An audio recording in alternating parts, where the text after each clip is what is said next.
மூத்த பத்திரிகையாளர் கோலாகல சீனிவாஸ் நம்மோடு இணைகிறார். சார் வணக்கம். அமைச்சர் பொன்முடிக்கு 3 ஆண்டுகள் சிறை தண்டனை விதிக்கப்பட்டிருக்கிறது, எப்படி பார்க்கிறீங்க? இது இதுவரைக்கும் பதவியில இருக்கிறப்ப கன்விக்ட் ஆனவங்கள இவர் 3வது நபர். இதுக்கு முன்னால ஜெயலலிதா அப்புறம் அதிமுக வச்சிருந்த பாலகிருஷ்ண ரெட்டி ஆகியோர் கன்விக்ட் ஆகியிருந்தாங்க. அதனால அவங்க எம்எல்ஏ பதவியும் முதல்வர் பதவியும் இழந்தாங்க. இப்ப அந்த வரிசையில பொன்முடி சேர்ந்திருக்கிறார். அதனால இப்ப அவருக்கு 3 ஆண்டு சிறை தண்டனை விதிக்கப்பட்டிருக்கு. 50 லட்சம் ரூபாய் அபராதம் விதிக்கப்பட்டிருக்கு. மக்கள் பிரதிநிதித்துவ சட்டம் 8 சப்செக்ஷன் 1 உட்பிரிவு எம்மின் படி அது சொல்லக்கூடியது என்ன அப்படின்னா, இந்த மாதிரி அனௌன்ஸ் பண்ணியாச்சுன்னா சிறையில் இருக்கிற காலம், அப்புறம் சிறையை விட்டு ரிலீஸ் ஆகி வெளியில வந்ததுக்கு அப்புறம் 6 ஆண்டுகளுக்கு அவங்க எந்த தேர்தலும் போட்டியிட முடியும். எந்த தேர்தல்னா ஈவன் ஒரு உள்ளாட்சி தேர்தலில் கூட, ஒரு வார்டு கவுன்சிலர் தேர்தல் கூட போட்டியிட முடியாது.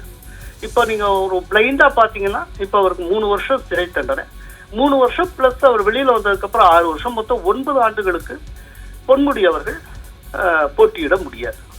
இது சொல்லப்பட்டிருக்கு. ஆனால் அதே நேரத்துல அவர் அப்பீல் செய்யறதுக்கு ஏதுவா 30 நாட்கள் அவகாசத்தை நீதிபதி கொடுத்திருக்கிறார். அந்த 30 நாட்களுக்கு சிறை தண்டனையை சஸ்பெண்ட் பண்ணியிருக்காரு. இந்த 30 நாட்களுக்கு நிறுத்தி வைக்கப்பட்டிருக்கு.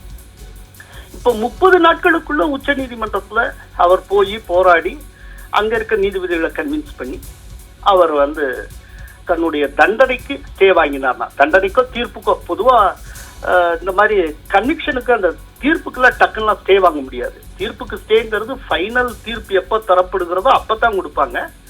பட் ஒரு இடைக்கால நிவாரணமா அவர் தண்டனைக்கு ஸ்டே வாங்குறதுக்கு பாசிபிலிட்டிஸ் இருக்கு. அப்படி தண்டனைக்கு அவர் ஸ்டே வாங்கினார்னா சிறை செல்லாமல் இருக்கலாம், அவ்வளவுதான். பட் அதே நேரத்தில் தீர்ப்பு எப்போது வழங்கப்பட்டதோ அப்பவே அவருடைய பதவி பறிபோய்விடும். ஆக்சுவலா அதான் உண்மை.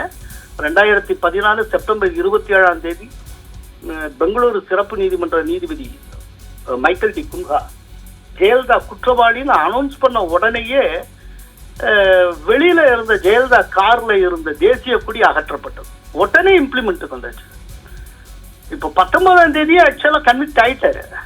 அப்பவே அவர் எம்எல்ஏ பதவி பறிபோனதாகத்தான் அர்த்தம். ஆனா அது சம்பந்தமா எந்த நடவடிக்கை, எந்த அறிவிப்பும் வராது. எனக்கு ஆச்சரியமான விஷயம். பட் இதுக்கு முன்னால் அப்படித்தான் நடந்திருக்கு. அதனால இவர் எம்எல்ஏ பதவி, அமைச்சர் பதவி இழப்பது உறுதி. ஆனால் சிறை செல்வது அப்படிங்கிறது அடுத்த 30 நாள்ல தெரிய வரும். இவங்க அப்பீல் போகும்போது என்ன மாதிரி நடவடிக்கை உச்சநீதிமன்றம் எடுக்க வாய்ப்புகள் இருக்கு? இல்ல, அப்பீல் போனதுக்கு அப்புறம் தானே அவங்க ஆர்குமெண்ட் வச்சுதானே அவங்க நடவடிக்கை எடுப்பாங்க. அவங்க ஆர்குமெண்ட் எல்லாத்தையும் பார்ப்பாங்க, நீதிபதி வழங்கியிருக்க தீர்ப்பெல்லாம் பார்ப்பாங்க. ஏன்னா 30 நாட்களுக்குள்ள ஒரு உச்ச நீதிமன்றம் முழு தீர்ப்பெல்லாம் வழங்காது. இடைக்கால நிவாரணமா ஒரு இன்டரிம் ரிலீஃபா, ஒரு அதாவது எப்படின்னா ஒரு இன்டரிம் ஸ்டே அப்படிங்கிற மாதிரி, இப்போதைக்கு நீங்க சிறை செல்ல தேவையில்லை, தண்டனைக்கு ஒரு இன்டரிம் ஸ்டே வழங்கலாம். இப்ப ராகுல் காந்தி கூட அப்படித்தானே வழங்கியிருக்காங்க. இப்ப ராகுலுக்கு கொடுக்கப்பட்டது இன்டரிம் ஸ்டே தான். நாளைக்கு ஃபைனல் தீர்ப்பு வர்றப்ப அந்த இன்டரிம் ஸ்டேயை வெக்கேட் பண்ணிட்டா திரும்ப ஜெயிலுக்கு போகத்தான் வேண்டியிருக்கும். அது எல்லாமே இறுதி தீர்ப்புக்கு உட்பட்டது. தற்காலிக நிவாரணமா இன்டரிம் ஸ்டே வாங்குறதுக்கு வாய்ப்பு இருக்கு. ஒருவேளை ஏதேனும் ஒரு காரணத்தினால, வலுவான காரணங்களால உச்ச நீதிமன்றம் இன்டரிம் ஸ்டே கூட கொடுக்க மாட்டேன்னு சொல்லிட்டார், இவங்க சிறைக்கு செல்ல வேண்டியிருக்கும். பட் எதுவா இருந்தாலும் டெட்லைன் 30 நாள்ங்கிறத மறந்துடக்கூடாது.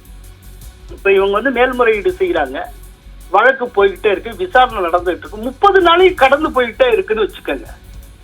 அப்ப என்ன பண்ணுவீங்க? அப்போ 30 நாள் கடந்து போயிட்டு இருக்கு, இப்போதைக்கு தற்காலிகமா நிவாரணமா ஸ்டே கொடுங்கன்னு கேட்கலாம். அதை மறுத்தாச்சுன்னா அவங்க சிறைக்கு தான் போயாகும்.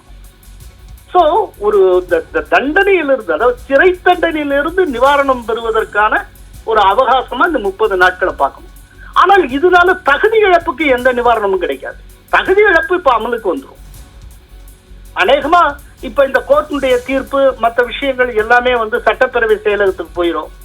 சட்டப்பேரவை செயலகம் அநேகமா விரைவாக அவர் போட்டியிட்டு வென்ற திருக்கோயிலூர் தொகுதி அது காலியானதாக கூட அறிவிப்பதற்கு வாய்ப்பு இருக்கு. அப்படி அறிவிச்சுட்டாங்கன்னா அடுத்த 6 மாசத்துல அங்க பை எலெக்ஷன் இடைத்தேர்தல் நடக்கும்.